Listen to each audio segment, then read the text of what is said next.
Olá, pessoal! Sejam bem-vindos ao Arencast, podcast do TechFin Review. E hoje a gente está falando diretamente do evento da Startse. Meu nome é Aline Vela, sou Head de People aqui da Aren e a gente tem um convidado super especial, que é o Diego Pérez, presidente da Associação Brasileira de Fintech. Seja bem-vindo, Diego! Muito obrigado. Muito bom ter você aqui. Fico feliz. Eu acho que legal, antes da gente começar aqui nosso papo, você se apresentar, falar um pouquinho sobre você, sua trajetória, Claro. e a gente segue a pauta. Tá, eu sou Diego Pérez, presidente da BFintechs, Associação Brasileira de Fintechs.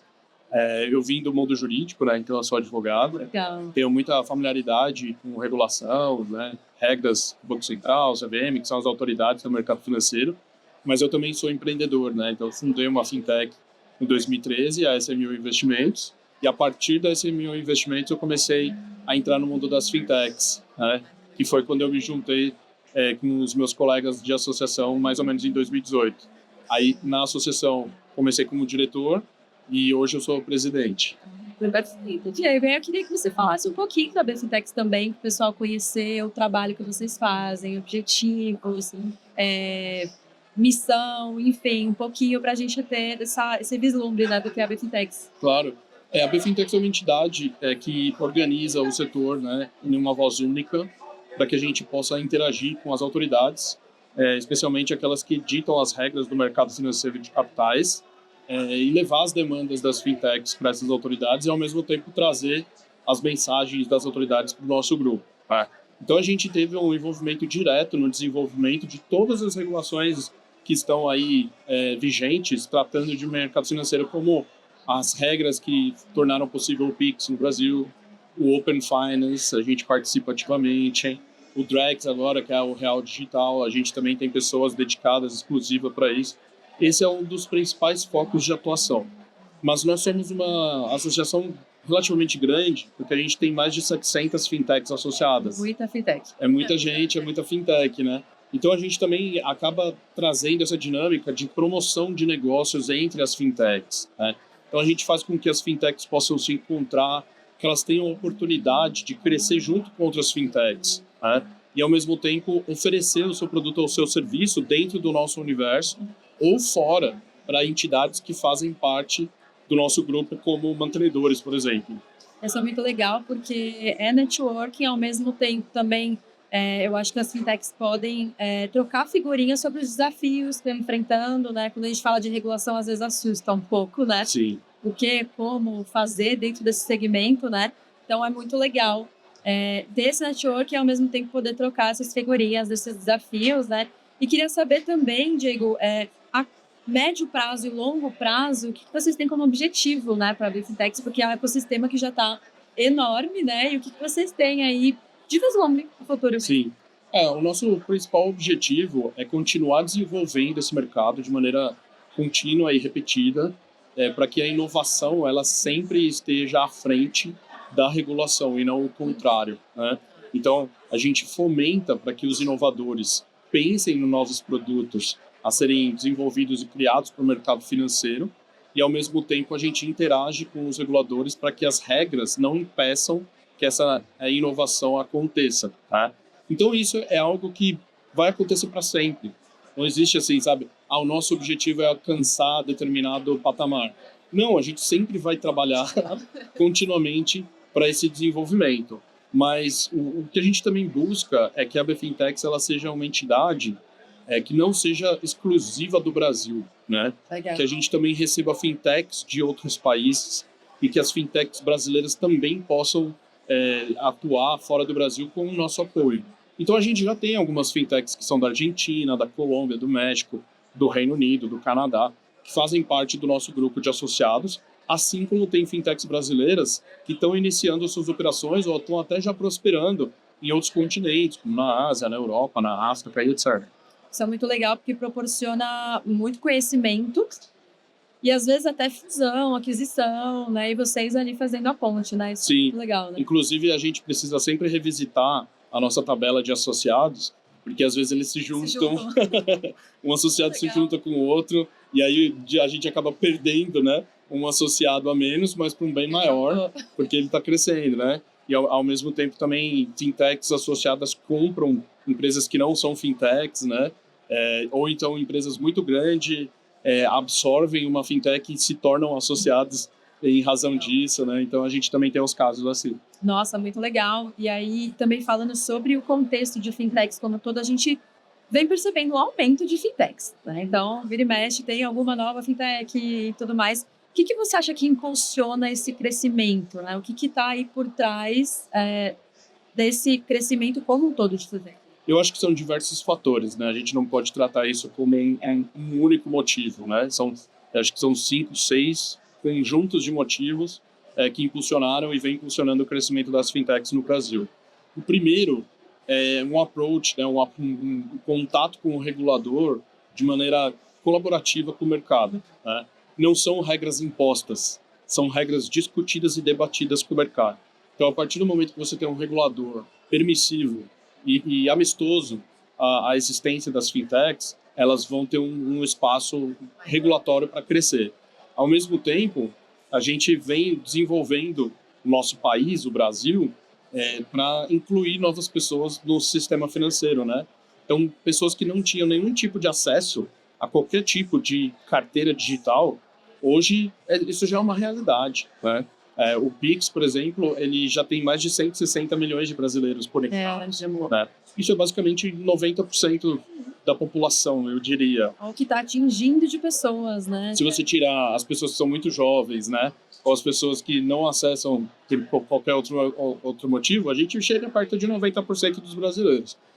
Então, é um trabalho, assim, que são um conjunto de motivos que a gente consegue adicionar para mostrar o crescimento, justificar o crescimento das fintechs no Brasil. Não, e também tem os desafios, né, Diego? Eu acho que é legal também você trazer na sua perspectiva com relação a isso, porque nem tudo são flores, né? A gente tem diversos caminhos aí para fintechs para prosperarem, mas a gente também tem os percalços, né? O que você vê que são os grandes desafios hoje? Sim. As fintechs, elas são empresas de base tecnológica, né? Então, as empresas de base tecnológica, elas precisam de investimento intensivo para poder crescer o suficiente para atrair o interesse ou desenvolver propriamente aquele produto ou serviço que ela se dispôs.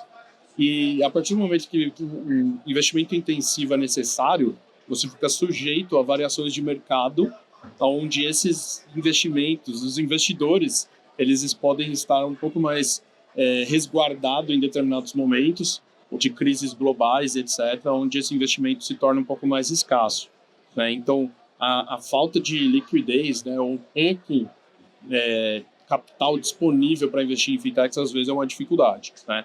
Outra dificuldade também são as fintechs que crescem muito rápido e precisam contratar talentos ou reter talentos para continuar desenvolvendo. Tecnologia, e especialmente que é a sua área, né, de atuação.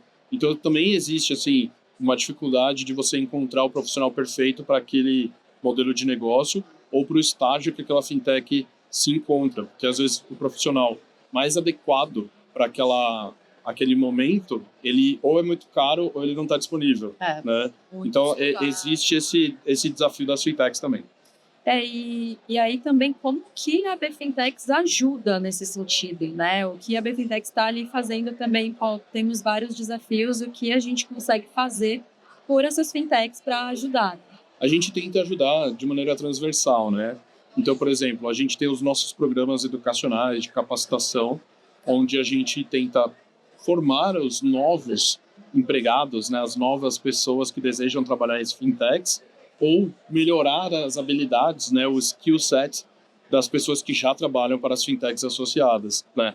A gente também tenta criar um ambiente onde as fintechs consigam expor a sua existência, né, um display, né, uma vitrine, para que ela também tenha acesso às oportunidades de mercado, seja na hora de contratação de um produto, um fornecedor, ou receber um investidor, ou expandir as suas atividades mundo afora, né?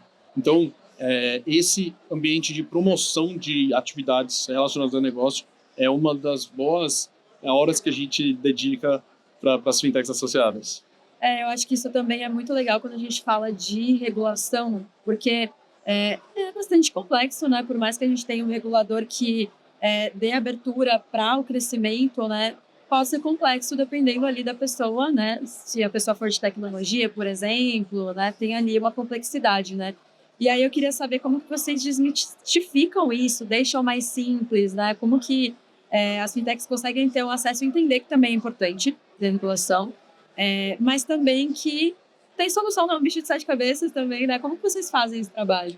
A gente tenta trabalhar ao máximo a comunicação dentro da nossa rede, seja por meio de mailing, redes sociais, sempre com uma linguagem assim muito fácil, né?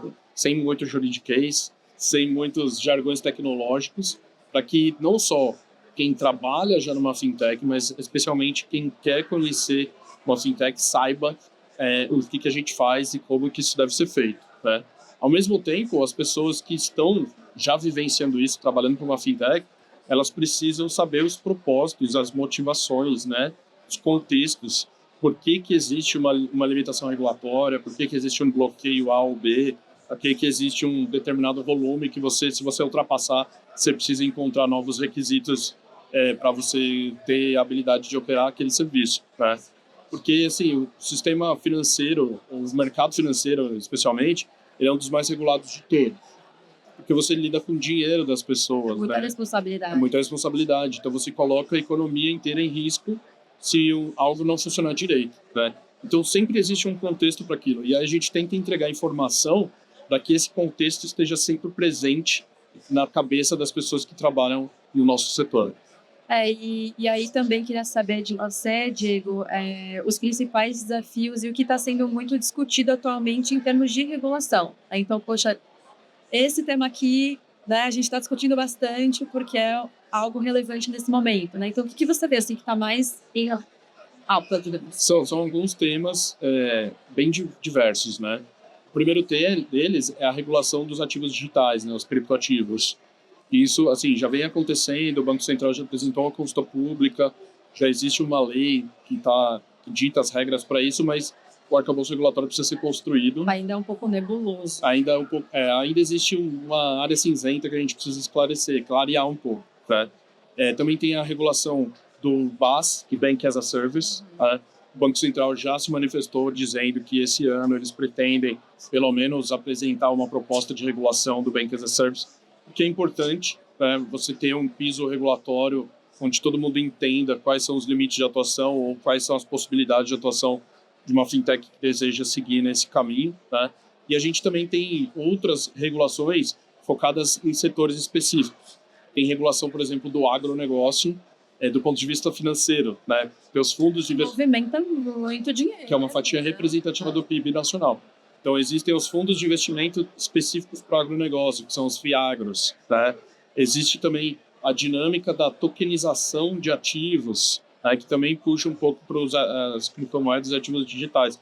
Então, esses são os principais temas que a gente vem discutindo na BFinTechs com os reguladores. E eu acho que vai um bom tempo aí de discussão até que se chegue em conclusões, assim, que todo mundo entenda, né? Mas é muito legal ter esse canal aberto. Sim. Ter essa possibilidade de discussão até para que não fique tudo muito engessado, né? A gente costuma dizer que uma regulação bem construída é aquela que o mercado pode participar e contribuir para que ela aconteça, né? Isso, como você falou, exige tempo e exige um zelo adicional do regulador para entender quais são as demandas do mercado, né? Mas a nossa função é especialmente essa, de servir como um ambiente de conexão com o regulador e alimentar ele com informações relevantes para que quando a regulação for publicada, seja algo que o mercado consiga receber de maneira simples e ágil. E olhando um pouquinho para o futuro, Jay, o que você acha, assim, que daqui uns 5 anos, como que você vê todo esse setor de fintechs, né? O que você acha, assim, claro, estamos prevendo apenas, pessoal, mas na sua opinião, do que você está sentindo, vendo no seu dia a dia, né? Como que você imagina que vai ser esse ecossistema daqui 5, 10 anos aqui no Brasil? Olha, já é difícil prever 5 meses. Só um filho. 5 anos é muita coisa, assim, sabe? Mas eu imagino assim, a gente está no momento de construção de pilares, né? Especialmente do mercado financeiro.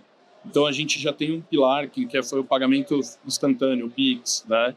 Que possibilitou as pessoas se conectarem entre si de maneira direta, né? Tem um outro pilar que é a troca de dados, que é o Open Finance, né? Porque todo serviço financeiro ele depende de dados, especialmente na construção de risco para crédito e os seguros e etc, né? E a gente está com um terceiro pilar, que é a plataforma digital de tokenização da economia, que é o Drex, né? Em algum momento, esses três pilares eles vão se encontrar e os produtos e serviços que vão se criar em volta deles vai robustecer, vai fortalecer muito o mercado financeiro nacional. O mercado brasileiro já é muito desenvolvido, né? Em algumas frentes, a gente é copiado, ou a gente é fonte de inspiração para outros países até extremamente desenvolvidos, né? Então, assim, eu imagino que a partir da junção desses três pilares, novos modelos de negócio vão surgir sem que você precise necessariamente ser um banco de décadas, assim, sabe? De 100 anos, 50 anos. Uma fintech com 3, 4 anos de existência, ela já vai ter um insumo suficiente para entregar um produto super inovador. Então, assim, tentando trazer mais palpável, assim, eu acho que a área de seguros vai ser revolucionada. Tem muita coisa. Vai passar por uma revolução. Ser, né, na área de seguros. Que é consumo de dados intensivo para você precificar melhor o risco. As fintechs de crédito, elas vão criar produtos alternativos, porque vai existir uma junção do mercado financeiro com o mercado de capitais, e os dados não usuais, que nem comportamento em redes sociais, geolocalização, você vai conseguir precificar melhor também o crédito daquela pessoa. Então, eu imagino que você vai conseguir contratar um microcrédito em segundos para você conseguir consertar o pneu do seu carro que furou na estrada. E hoje se você não tiver R$1 no bolso. Não, e hoje é complexo para você adquirir um crédito, né? Assim, dependendo do valor, então, né, é um caminho ali que você tem que correr até você chegar, né? E a mesma coisa seguros, né? Seguros é uma série de coisas ali que você tem que... E aí, assim, as finanças, elas vão estar presentes em ambientes não financeiros, tá? Então, a partir do momento, sei lá, que você colocou a sua casa para alugar numa plataforma de aluguel de temporada de habitações, os reviews vão poder indicar que aquela casa precisa de uma reforma. E a própria plataforma vai poder emprestar dinheiro por meio de um parceiro financeiro conectado para que o dono daquela propriedade continue anunciando e continue ganhando dinheiro dentro daquele universo. Então isso vai ser meio que invisível, mas ao mesmo tempo muito presente na vida das pessoas. É o serviço embedado, né? Isso. Fazendo aquilo, mas sem saber que eu estou dando de fato. Exatamente. Não, muito legal. E que o Embedded Finance é um nome bonito. Exatamente. Mas em português ele não é tão legal. Ele não é tão legal. Finanças embutidas. Parece armário embutido, né? Alguma coisa assim, né? Mas tudo bem. E aí, queria saber um pouquinho de você também, Diego. Você teve uma trajetória desse universo jurídico, hoje está envolvido com fintechs. Se você puder trazer um pouquinho para a gente como foi essa mudança, não tanta, né? Porque você atua com regulação, você está inserido nesse universo, mas até para quem está ouvindo a gente, né? Sim. Que se interessa. Eu acho que com o crescimento das fintechs, muita gente passou a se interessar pelo segmento financeiro, né? Que não se interessava, passou a se interessar. E aí seria legal você trazer isso, como foi a sua transição, como que você foi se inserindo dentro desse segmento. Eu vou tentar fazer uma história muito longa em alguns minutos, né? Mas assim, quando eu estava na advocacia, no direito, né? Eu prestava assessoria jurídica para empresas de tecnologia, né? Então. E em muitos momentos, essa assessoria jurídica era direcionada para serviços financeiros, que eram empresas de tecnologia prestando serviço para bancos, para instituições financeiras, né? Seja desenvolvendo a base tecnológica necessária para um novo produto ou serviço, né? Em algum momento, chegou na minha mesa um parecer jurídico que eu precisava elaborar sobre fintechs, né? Que era assim, qual a regulação já existente no Brasil para a existência de fintechs, qual o risco do contratante, né, ou ameaça se as fintechs crescerem muito no Brasil, né, e qual que é a oportunidade, mas tudo do ponto de vista jurídico. E aí eu fui direcionado, né, dentro do escritório para elaborar esse estudo, e aí eu comecei a me apaixonar pelo tema, sabe? Nossa. Tudo começa na pesquisa. E eu sempre tive uma veia empreendedora. Quando eu era mais novo, já na escola, assim, sabe, ensino médio, eu sempre tentava desenvolver algumas coisas tecnológicas para vender, assim, sabe? Então, por exemplo, tinha a época que tinha os blogs, né? E aí eu era uma das únicas pessoas na escola que conseguia fazer as skins dos blogs, e aí eu vendia skins de blog para as Pouco pessoas. deve, Isso, né? eu sou advogado, não? Advogado meio... Mas eu sempre consegui desenvolver, principalmente a parte de front-end, assim, alguma coisa, em algum momento eu já consegui fazer, tá?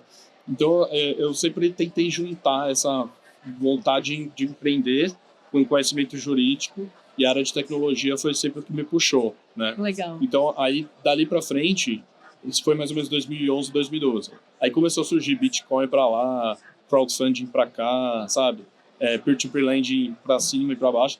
E aí eu falei assim, eu preciso trabalhar com isso, eu preciso fazer isso. Aí eu mudei de direção profissional, montei a minha todo o seu background jurídico. e uso até hoje. Sou grato à minha mas... base jurídica, mas hoje eu sou mais empreendedor do que advogado. Não, legal, Diego. E caminhando aqui para o final do nosso papo, né? Também queria saber de você, se você tem alguma mensagem, alguma dica para quem está nos ouvindo que gosta desse ecossistema ou que até esteja pensando em abrir uma fintech, por exemplo, o que você deixa, né, para quem está nos ouvindo, até mesmo o próprio contato com a Fintechs, né? Então, para quem tem esse interesse, né, uma mensagem para quem está ouvindo agora. Eu acho assim que o conhecimento nunca é exagerado, tá? Então você tem que buscar conhecimento sempre. Então sempre tentar manter a sua leitura em dia, sabe, com assuntos relacionados ao setor de inovação, tecnologia, muda muito. Sempre tentar acompanhar o que as pessoas estão falando, os especialistas estão falando, sempre ouvir um podcast, sempre acompanhar uma newsletter, um canal de YouTube focado nisso, naquilo, exatamente para você se atualizar e se encontrar no nicho ou no ramo que você deseja empreender, especialmente fintechs.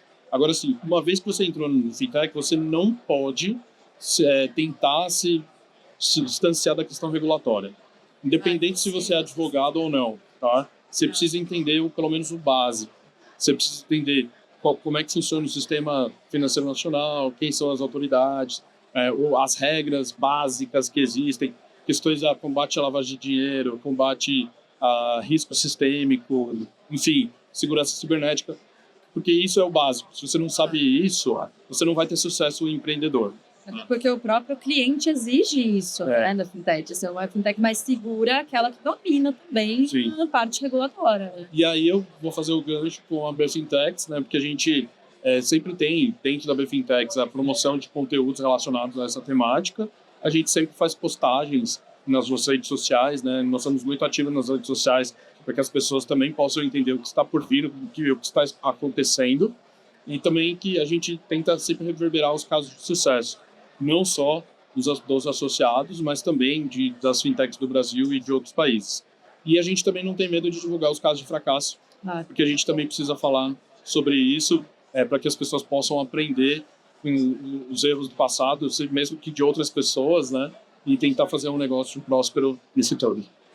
Perfeito, Diego. Queria muito te agradecer pelo seu tempo, por vir até aqui conversar com a gente. Foi muito bacana. Eu espero que também quem esteja ouvindo tenha gostado muito. E se gostou, não deixe de curtir a gente lá no Spotify e também seguir o TechFin Review. Até a próxima!